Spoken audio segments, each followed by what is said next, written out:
మనలో ఎంతమంది దేవుని దాసులు అండి?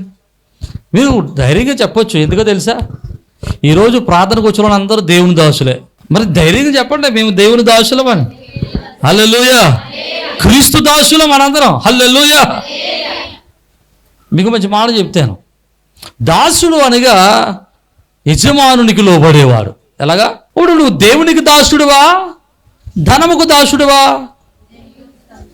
దేవునికి దాసుడు కాబట్టే నీకెన్నో పనులున్నా పనులన్నీ మానుకుని చేపట్లేదు మందిరానికి వచ్చావు. మరి మందిరం మానేసిన వాళ్ళు అందరూ ఎక్కడికి వెళ్ళారు?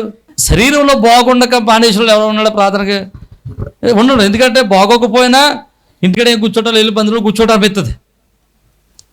అందుకు చాలామంది ప్రార్థనకు వచ్చి ఒంట్లో బాగోకపోయినా జ్వరాలతో ఉన్నా మందిరానికి వచ్చేస్తారు. అందుకనే వృత్తి కూడా ఫోన్ చేసినప్పుడు నాకు చాలా పర్యాలు చాలా తక్కువ చెప్పు. దేమో తెలుసా, అయ్యారు పలానా వ్యక్తికి బాగోలేదంటే అందుకు రాలేదు, పలానా వ్యక్తికి బాగోలేదంటే అందుకు రాలేదని చాలా తక్కువ చెప్పుద్ది.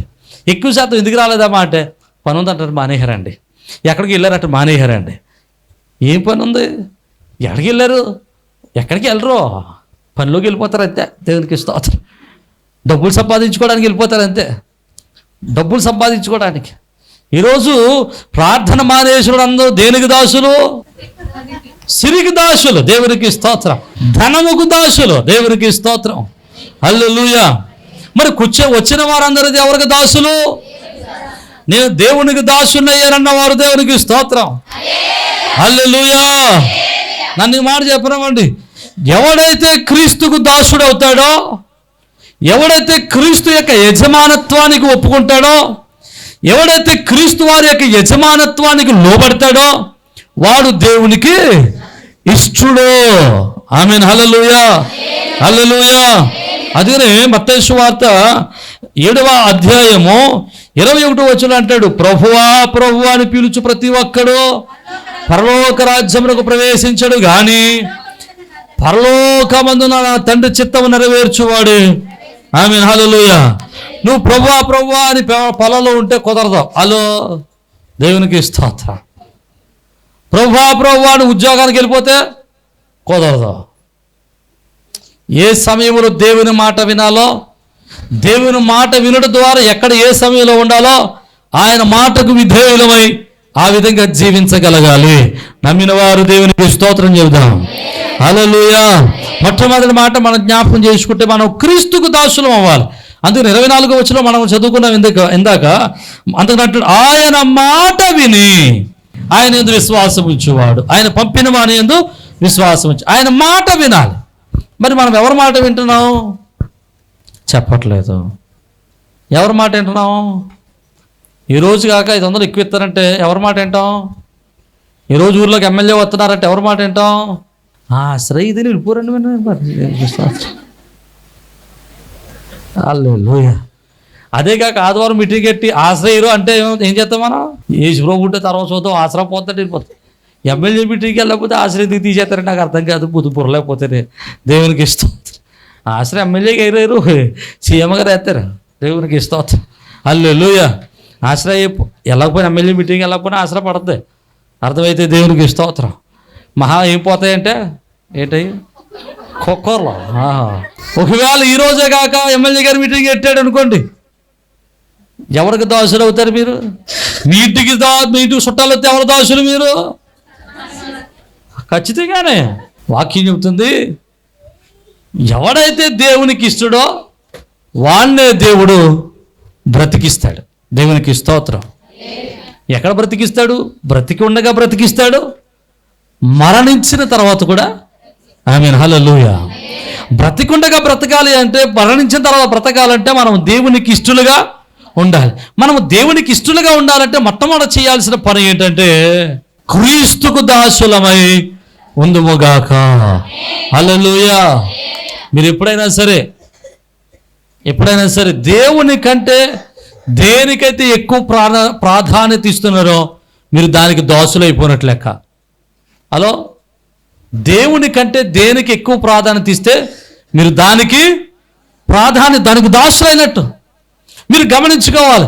ఒకవేళ మీరు దేవునికి గాక దేనికైనా ఎక్కువ ప్రాధాన్యత ఇచ్చి దానికి కానీ దాసులైపోతున్నారేమో, ఒకవేళ మీ దాస్యత్వము, లేకపోతే మీరు యజమానత్వాన్ని మార్చుకుంటే, మీరు యజమానుని మార్చేస్తే మీరు దేవునికి దూరం అవుతారేమో. మీరు దేవునికి దూరం అయితే దేవుని కృపకు దూరం అవుతారేమో. అర్థమైన వాళ్ళు దేవునికి స్తోత్రం చెప్పండి. హల్లెలూయా. అంటే దేవుని సన్నిధికి వెళ్ళాల్సి వచ్చినప్పుడు, దేవుని మాట వినడానికి ఏది అడ్డొచ్చినా దానిని విడిచిపెట్టుకుని దేవునికి దాసులమై ఉండగలిగితే, దేవుని మాట వినగలిగితే, దేవునికి లోబడగలిగితే మనము నిరంతరము బ్రతికే ఉంటాము. హల్లెలూయా.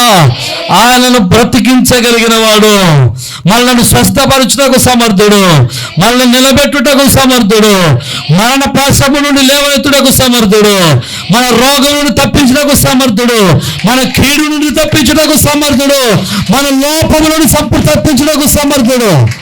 హల్లెలూయా. జాగ్రత్తగా పరిశీలన చేద్దాం. మొట్టమొదటిగా మనం దేవునికి ఇష్టం అవ్వాలంటే ఆయన దాసుడిగా ఉండాలి. ఆయన మాట వినాలి. ఎవరి మాట వినాలి? మరి ఎవరి మాట వినకూడదు? లోకం మాట వినడానికి లేదు, ధనం మాట వినడానికి లేదు, చుట్టాల మాట వినడానికి లేదు, ఇరుగు పొరుగు వారి మాట వినడానికి లేదు. వీళ్ళందరికంటే పైగా దేవుని మాటకు మనం విధేయులం కావాలి. అలా విధేయులం అవడానికి ఇష్టపడిన వారు దేవునికి స్తోత్రం చెబుదాం. హల్లెలూయా. రెండో విషయాన్ని కూడా జ్ఞాపకం చేస్తారు. హెబ్రీయులకు రాసినటువంటి పత్రిక 11వ అధ్యాయము, హెబ్రీయులకు రాసిన పత్రిక 11వ అధ్యాయము 6వ వచనాన్ని, విశ్వాసము లేకుండా దేవునికి ఇష్టడై ఉండుట అసాధ్యమో. అలాగట దేవుడు ఆయనకి ఇష్టమైన బ్రతికిస్తాడు. ఎవడు దేవునికి ఇష్టడంటే విశ్వాసముతో బ్రతికేవాడంటే దేవునికి ఇష్టం. దేవునికి స్తోత్రం. ఎవడంటే ఇష్టం? విశ్వాసంతో బ్రతికేవాడంటే దేవునికి ఇష్టం. విశ్వాసం అంటే ఏంటి? ఇంగ్లీష్లో మంచి నిర్వచనం చెప్తాను. Trusting without proofs. అంటే ఆధారం లేకుండా నమ్మడం. ఎలాగట?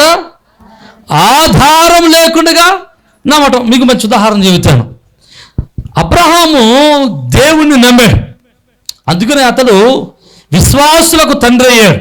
విశ్వాసులకు తండ్రి అంటే విశ్వాసులకు పితామహుడు అని అర్థం. ఇసలు విశ్వాసులకు పితరుడు అని అర్థం. విశ్వాసం లాంటి వారికి, విశ్వాస వీరులకు అతడు ప్రారంభకుడు అని అర్థం. అంటే విశ్వాసులకు తండ్రి అంటే అతని యొక్క విశ్వాసాన్ని దేవుడు మెచ్చుకుని విశ్వాస వీరులు అక్కడి నుంచి ప్రారంభించాడు. అంటే విశ్వాసమైనటువంటిది ఎలా ఉండాలి అంటే, విశ్వాసమైన ఒక నమ్మకానికి ఆధారం లేకపోయినా నమ్మాలి. ఆమేన్. అబ్రహాం ఎలా నమ్మాడు? మీకు మంచి ఉదాహరణ చెబుతాను. అబ్రహాము దేవుడు అన్నాడు, తనకు 75 సంవత్సరాల వయసులో, ఇంచుమించు 75 సంవత్సరాల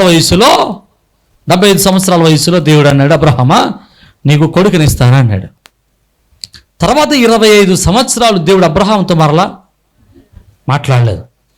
ఈ 25 సంవత్సరాలు కూడా అబ్రహాము దేనికోసం ఎదురు చూచాడంటే దేవుని కుమారుని కోసం ఎదురు చూచాడు. ఈ 75 సంవత్సరాల కానుంచి 75 అయింది, 80 వచ్చింది, 85 అయింది, 90 వచ్చింది.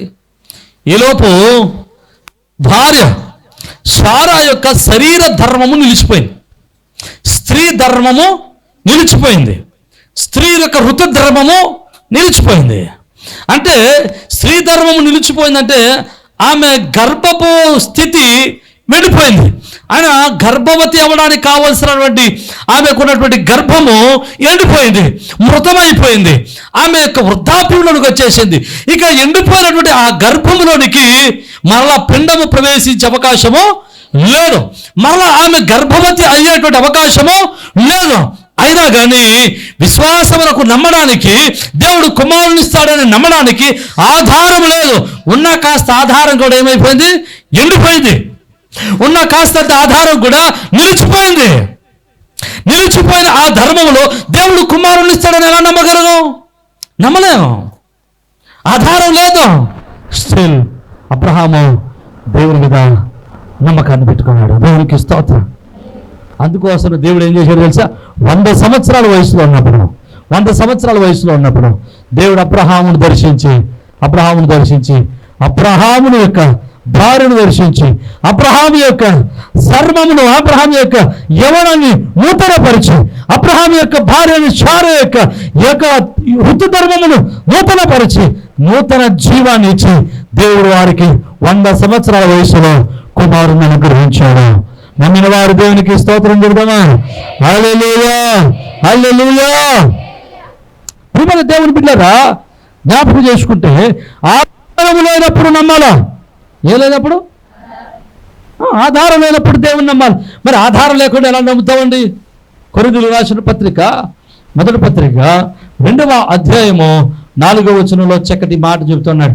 మీ విశ్వాసము మనుషుల జ్ఞానమును ఆధారము చేసుకుని ఉండక దేవుని శక్తిని ఆధారం చేసుకుని ఉండాలి. మీకు ఆధారం లేదు అని చెప్పుకోవడానికి లేదు.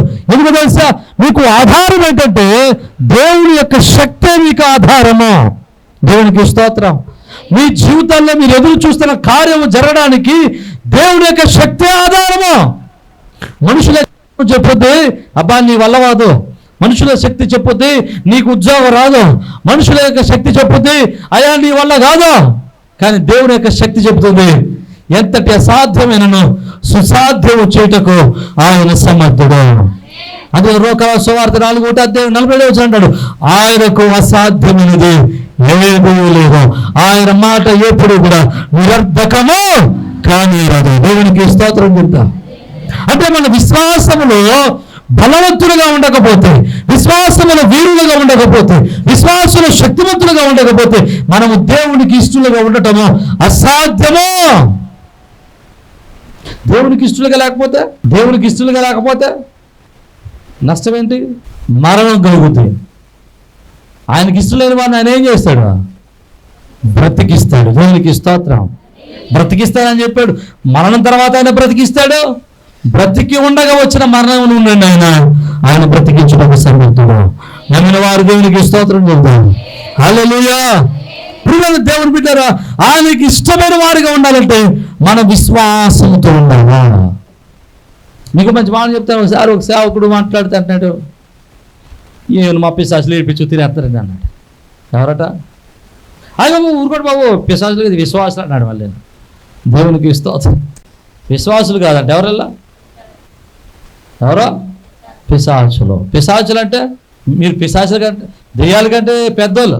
ఎందుకో తెలిసే, దెయ్యాలు కూడా ఏకోపత్తిగా 2వ అధ్యాయం ఉంటుంది. దెయ్యములు సైతము దేవుడు ఒక్కడే అని నమ్మి వణుకుచున్నాయి అంటాడు. దెయ్యాలు కూడా దేవుడిని నమ్ముతున్నాయి. దేవునికి స్తోత్రం. మనమే నమ్మట్లేదు. అంటే మనం ఇప్పుడు దెయ్యాల కంటే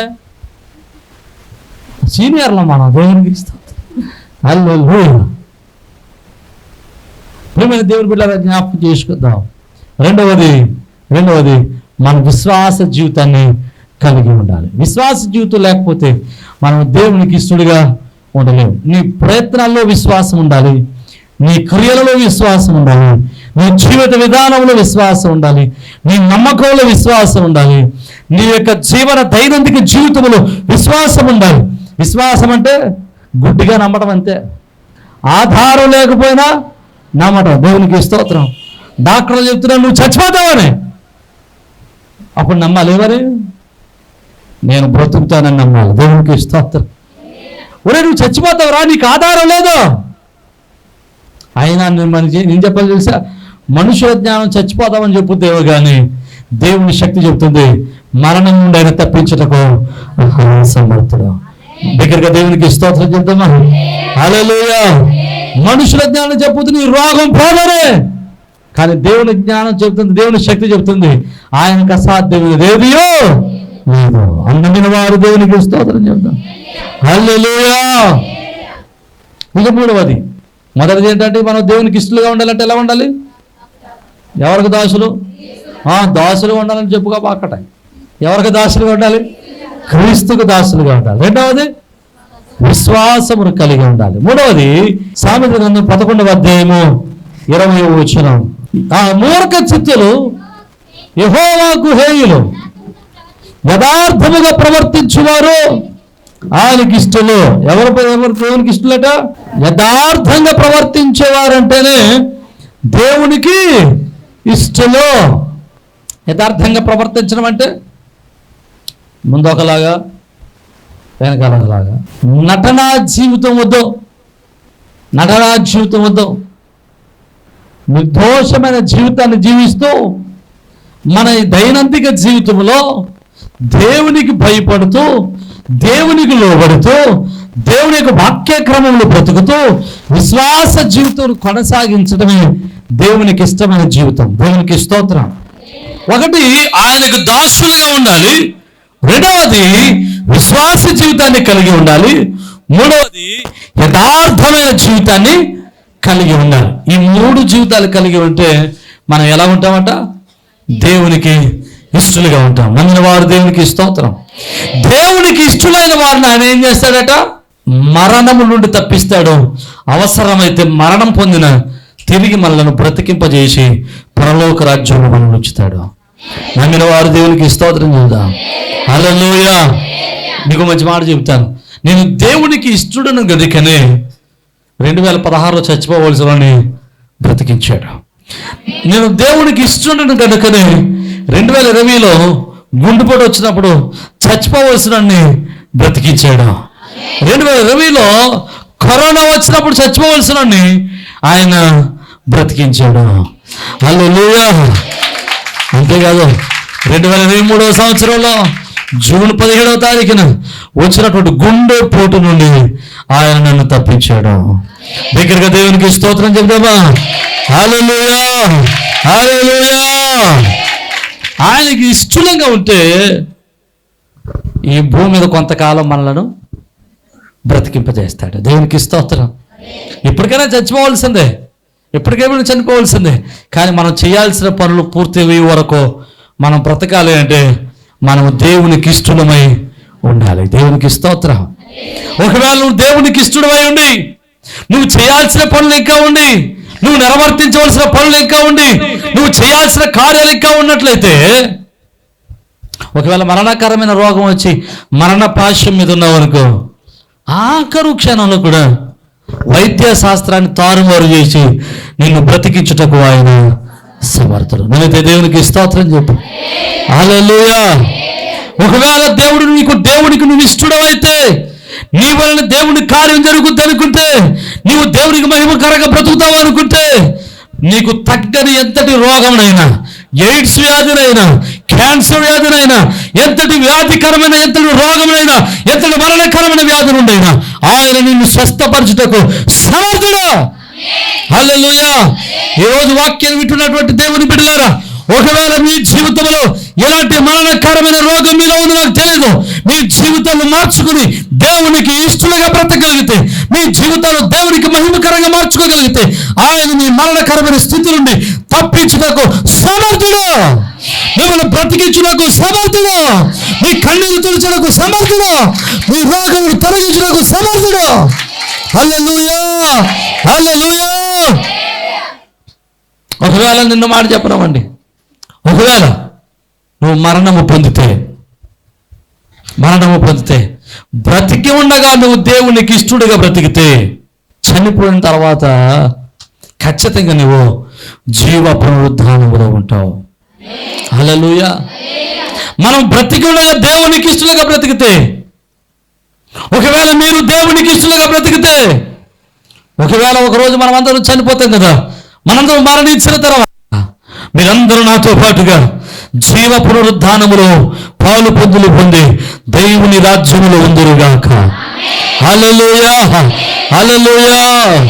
ప్రియమైన దేవుని బిడ్డలారా, నన్ను మాట చెప్పరామండి, క్రీస్తు తండ్రి ఎలాగునైతే మృతులను బ్రతికించడానికి శక్తిమంతుడు, క్రీస్తు ప్రభుల వారు కూడా అలాగునే తనకిష్టం వచ్చిన వారిని బ్రతికించుటకు ఆయన సమర్థుడు. యాయిరు కుమార్తెను బ్రతికించాడు, చచ్చిపోయినా కదండి. ఇంకెవరు బ్రతికించాడు? లాజరును బ్రతికించాడు. మూడవది ఏ విధవరాలు? ఈ అడ్రస్లోనే చాలా మంది పప్పులో కాలేస్తున్నారు. ఏ విధవరాలు? సారెపిత నాయీను విధవరాలు. నాయీను అనేటువంటి ఊరిలో ఉన్నటువంటి విధవరాలు కుమారుడు దేవుడు బ్రతికించాడు. దేవునికి స్తోత్రం చెబుదాం. హల్లెలూయా. ప్రియమైన దేవుని బిడ్డలారా, వాళ్ళు బ్రతికించింది ఎందుకో తెలుసా? మీరు కూడా ఒకరోజు మరణించినా సరే ఒకరోజు మీరు ఏం చేస్తారు? తిరిగి బ్రతుకుతారని చెప్పడానికి. హల్లెలూయా. క్రీస్తు ఎలాగైతే మరణం పొంది తిరిగి బ్రతికారు, అలాగనే మనమందరం కూడా తిరిగి బ్రతుకుతాం. పరలోక రాజ్యంలో నిత్య విశ్రాంతిలో ఉంటాం. నమ్మిన వారు బిగ్గరగా దేవునికి స్తోత్రం చెప్తాం. హల్లెలూయా, హల్లెలూయా. బ్రతికుండగా నువ్వు దేవునికి ఇష్టడుగా బ్రతికితే నీలో ఉన్న ప్రతి రోగం నుండి ఆయన తొలగించి నిన్ను సంపూర్ణమైన ఆరోగ్యవంతునిగా చేయనుగాక. ఈరోజు ఒకవేళ శరీరంలో బలహీనతతో ఉన్నావేమో, రోగంతో ఉన్నావేమో, పీడింపబడుతున్నావేమో, లేదా మరణకరమైన ఇబ్బందుల్లో ఉన్నావేమో, ఈ రోజు నువ్వు దేవునికి ఇష్టడుగా నీ జీవితాన్ని మార్చుకోగలిగితే ఆయన ఈ క్షణం ఉంది నీ ప్రతి బలహీనత నుండి స్వస్థపరచుటకు సమర్థుడు, నిన్ను బాగు చేయటకు సమర్థుడు. ఈ క్షణం ఆయన నిన్ను స్వస్థపరచునుగాక, నిన్ను బాగు చేయనుగాక, నిన్ను లేవనెత్తునుగాక, నీ కన్నీరు తుడుచునుగాక, నీ మరణ పడకను లేవనెత్తునుగాక. హల్లెలూయా. ఈరోజు అలాంటి గొప్ప దేవునికి ఇష్టమైన జీవితాన్ని ప్రభు మనందరికి దయచేయనుగాక. తల వంచండి, ప్రార్థన చేద్దాం. ప్రార్థన చేద్దాం. ఒకసారి మన హృదయాలు మనం పరిశీలన చేద్దామా? దేవునికి ఇష్టలుగా బ్రతుకుతున్నామా? ఒకటి, ఆయన మాట వింటున్నామా? రెండవది, విశ్వాస జీవితంలో ఉన్నామా? మూడవది, యథార్థత అంటే మోరల్ వాల్యూస్, నైతిక విలువలు కలిగి బ్రతుకుతున్నామా? కుటుంబ విలువలు కలిగి బ్రతుకుతున్నామా? కుటుంబంలో యథార్థం కలిగి బ్రతుకుతున్నామా? తల్లిదండ్రుల పట్ల విధేయత కలిగి బ్రతుకుతున్నామా? బిడ్డల పట్ల ప్రేమ కలిగి బ్రతుకుతున్నామా? లోకం పట్ల యథార్థమైన జీవితాన్ని మనం జీవిస్తున్నామా? ఈరోజు నీ ఇష్టానుసారంగా నువ్వు జీవిస్తున్నావా? ఈరోజు దేవునికి వాక్యం సెలవిస్తూ ఉంది, నువ్వు దేవునికి ఇష్టడు అయితే దేవుడు నిన్ను బ్రతికిస్తాడు. నువ్వు దేవునికి ఇష్టడు అయితే మరణము నుండి నిన్ను తప్పిస్తాడు. నువ్వు దేవునికి ఇష్టడు అయితే నీ రోగం నుండి ఆయన తప్పిస్తాడు. నువ్వు దేవునికి ఇష్టడు అయితే సమస్యల నుండి ఆయన నిన్ను విడిపిస్తాడు. ఒక నిమిషం మనం ప్రార్థన చేద్దామా? మన మనస్సులను తెలిసి ప్రార్థన చేద్దామా? నీ జీవితం దేవునికి ఇష్టంగా ఉందా? దేవునికి ఇష్టమైన జీవితాన్ని జీవిస్తున్నావా? దేవునికి నచ్చిన జీవితాన్ని జీవిస్తున్నావా? నీకు నచ్చిన జీవితాన్ని నువ్వు జీవిస్తున్నావా? నీకు ఇష్టం వచ్చిన జీవితాన్ని నువ్వు జీవిస్తున్నావా? నీకు ఎలా నచ్చితే అలా బ్రతుకుతున్నావా? ప్రార్థన చేద్దాం. పరిశుద్ధులను కృపగలిగిన తండ్రి, జీవాధిపతి, సర్వోన్నతుడు అయిన దేవా, జీవం కలిగిన ప్రభువా, నీకే వందనాలు, స్తోత్రాలు. అయా యువతండి దినమందు నీ సన్నిధిలో మిమ్మల్ని స్తుతిస్తా ఉన్నాం, మిమ్మల్ని ఘనపరుస్తా ఉన్నాం. విన్న వాక్యం మొదలు నాటింపు చేయను ప్రభువా. నీకు ఇష్టలుగా బ్రతికితే మమ్మల్ని బ్రతికిస్తారని, నీకు ఇష్టలుగా బ్రతికితే మరణం నుండి తప్పిస్తారని మీ వాక్యంలో సెలవిచ్చాం ప్రభా. ఇగో తండ్రి, ఈ లోకంలో మేము బ్రతుకున్నంత కాలం మా ఇష్టానుసారంగా మేము బ్రతకడం కాదు, మాకు నచ్చినట్లు మేము నాట బ్రతకడం కాదు, నీకు నచ్చినట్లుగా, నీకు ఇష్టమైన మార్గంలో, నీకు నచ్చిన మార్గంలో, నైతిక విలువలు కలిగి, కుటుంబ విలువలు కలిగి, అయా విశ్వాస జీవితాన్ని కలిగి మేము జీవించడానికి సహాయం చేయండి.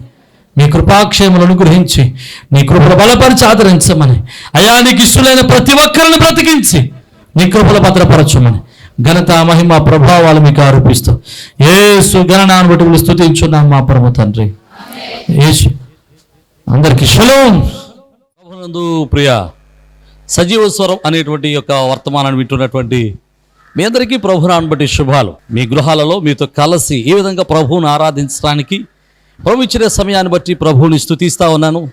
ప్రతిదినం మీరు వీక్షిస్తున్న ఈ వర్తమానాలను బట్టి మీరు ఆశీర్వదింపబడుతున్నారని మేము ఎంతగానో ప్రభునందు ఆనందిస్తూ ప్రభువును స్తుతిస్తూ ఉన్నాం. మీరు ఇస్తున్నటువంటి ప్రతి మెసేజ్, లేకపోతే మీరు ఇస్తున్నటువంటి ఈ యొక్క ప్రోత్సాహం దేవుని పనులు మమ్మల్ని ఎంతగానో బలవంతులు చేస్తూ ఉంది. కనుక మీరు ఈ వర్తమానాల చేత ఆశీర్వదింపబడుతున్నట్లయితే ఇంకా అనేక మందికి ఈ వర్తమానాల్ని పరిచయం చేయండి. అలాగే ఈ వర్తమానాల చేత మీరు ఆశీర్వదింపబడుతున్నట్లయితే తప్పనిసరిగా ఈ యొక్క పరిచర్యలో మీ వంతు సహకారాన్ని, భాగస్వామ్యాన్ని పంచుకోవాలని ప్రభు పేరట మిమ్మల్ని ప్రేమతో ఆహ్వానిస్తూ ఉన్నాం. చాలామంది అడుగుతూ ఉన్నారు, అయ్యా మేము ఈ పరిచర్యలు ఎలా పాలుభాగస్తులం కావాలి అని. చాలా సంతోషం. దేవుడు మీకు ఇచ్చిన భారాన్ని బట్టి ప్రభునందు ఆనందిస్తూ ఉన్నాను. తప్పనిసరిగా మీరు కూడా మాతో కలిసి ఈ యొక్క సత్య సువార్తను, ఈ యొక్క ఆత్మీయమైన వర్తమానాలను అనేక మందికి అందించటంలో మీ వంతు కూడా ఖచ్చితంగా సహకారాన్ని అందించవచ్చు. కనుక ఈ స్క్రీన్ మీద కనబడుతున్న నెంబర్లకి ఖచ్చితంగా ఫోన్ చేయండి. తగినటువంటి ఆలోచనలు, సలహాలు, ఎలాగో మీరు ఈ పరిచర్యలో బాల్య భాగస్తులు కాగలరో మీకు తెలియపరుస్తాం.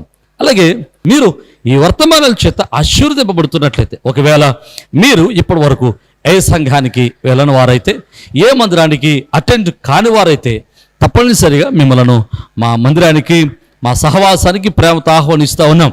చక్కని అపోస్తుల యొక్క బోధ, ఆత్మీయమైనటువంటి ఆరాధన, ప్రేమతో కూడినటువంటి సహవాసము, చక్కని ప్రేమతో కూడినటువంటి ఆదరణ సంఘం ద్వారా పొందడానికి మిమ్మల్ని ప్రేమతో ఆహ్వానిస్తూ ఉన్నాం.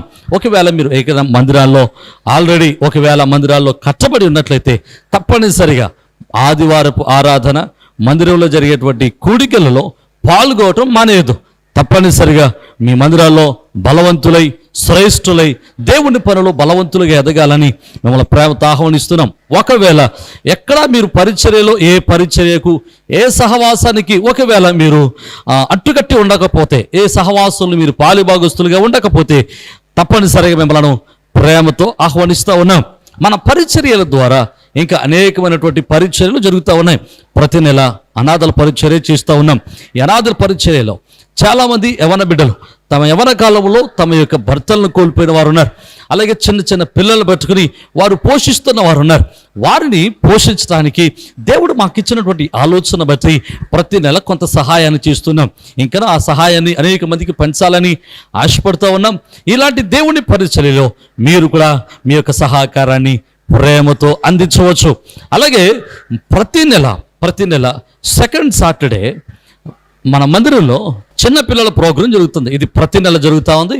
మీరు కూడా మీ పిల్లలు దేవునిలో ఆత్మీయంగా బలపడాలని ఆశపడితే తప్పనిసరిగా మీ పిల్లల్ని ఆ యొక్క చిన్నపిల్లల ప్రోగ్రానికి, కింగ్డమ్ చిల్డ్రన్స్ అనేటువంటి ప్రోగ్రానికి మీ పిల్లలు కూడా ప్రోత్సహించండి. తప్పనిసరిగా పంపించండి. ఉదయం 9 గంటల నుంచి 4 గంటల వరకు చక్కని పాటలు, చక్కని కథలు, చక్కని ఆరాధన, దైవభక్తి, అలాగే విశ్వాసంలో వారిని బలపరచడానికి ఎంతో మేము తోడ్పడుతూ ఉన్నాం, వారిని బలపరుస్తూ ఉన్నాం. అది మీ పిల్లలకు ఆత్మీయంగా బలపడడానికి, విశ్వాసాలు బలపడడానికి ఎంతగానో దోహదం చేస్తూ ఉంది. తప్పనిసరిగా ఈ పరిచర్యలో మీరు కూడా పాలిభాగస్తులు అయి ఉండాలని ప్రభు పేరిట మనం చేస్తున్నాం. అలాగే ఇండియా ప్రేయర్ లీగ్ అనేటువంటి ఒక ప్రార్థనా సహవాసాన్ని నడిపిస్తూ ఉన్నాం.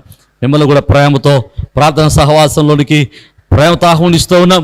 తప్పనిసరిగా మీరు ఫోన్ చేయండి, తగిన విషయాలన్నీ మీతో పంచుకుంటాం. అలాగే మీరు ఒకవేళ యూట్యూబ్ ద్వారా వాక్యాన్ని విన్నట్లయితే, ఒకవేళ ఈ వాక్యం ద్వారా, ఈ వర్తమానాల ద్వారా మీరు ఆశీర్వదింపబడిన వారైతే ఖచ్చితంగా ఈ యొక్క వర్తమానాలు అనేక మందికి పరిచయం చేయండి. ఈ యొక్క వర్తమానాలని మీరు అనేక మందికి పరిచయం చేసి ఈ యొక్క పరిచర్యలో మీరు కూడా తప్పనిసరిగా పాలుభాగస్తులు కావాలని, పరిచర్యలో మీరు కూడా తప్పనిసరిగా చేతులు కలిపి దేవుని యొక్క రాజ్య వ్యాప్తిలో ప్రయాసలో మీరు కూడా మాతో కలిసి రావాలని ప్రేమతో ఆహ్వానిస్తూ ఉన్నాం. ఒకవేళ మీరు రావాలి అనుకుంటే తప్పనిసరిగా మీ విషయాలు మాకు తెలియపరచండి. మీ కొరకు, మీ కుటుంబాల కొరకు, మీ బిడ్డల కొరకు మేము అనునిత్యం ప్రార్థన చేస్తున్నాం. ప్రభు కృప మీకును, మీ కుటుంబాలకును, మీ బిడ్డలకును ఎలా తోడై ఉండి మిమ్మల్ని స్థిరపరిచి ఆదరించును గాక. ఆమేన్.